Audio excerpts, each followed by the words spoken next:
ارخص فطار ممكن تفطره في مرسى مطروح بعيدا عن الكشري، فطير.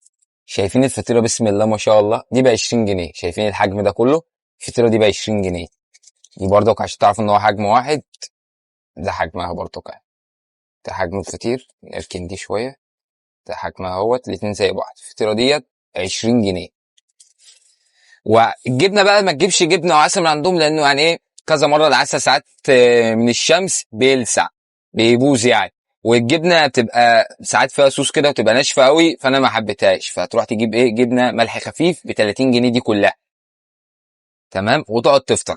انا وانت واللي معاك هتفطروا بواحده. لو اللي معاك اكيل قوي اخره هياكل نص واحده من التاني. احنا يعني ايه جايبين التانية دي عشان كمان شويه لو جوعنا، انما هي واحده تكفيكوا. لو جوعان قوي وانتوا الاتنين اكيله، واحده ونص مش هتعرفوا تاكلوا الاتنين.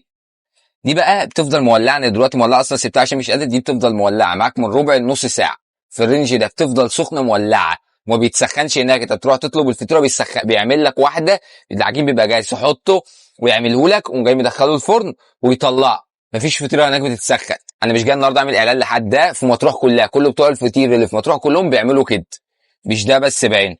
بسم الله. فطيره بص مولعه. وتبص احلى حاجه ان هي مش ناشفه، تحسها كده ايه، الورق بتاعها كله زي الفل. بسم الله. اخد بقى ايه، حتة الجبنة كده من هنا. بسم الله.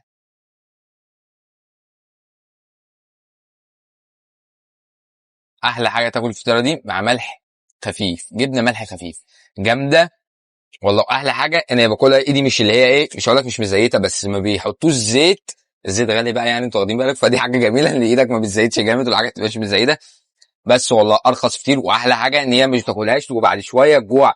يعني ممكن تقعد معاك لحد مثلا ساعتين ثلاثة كده مش جعان. كان معكم عبد الرحمن الجبري من أرض مطروح، وبيحيي أهل طنطا. مع السلامة.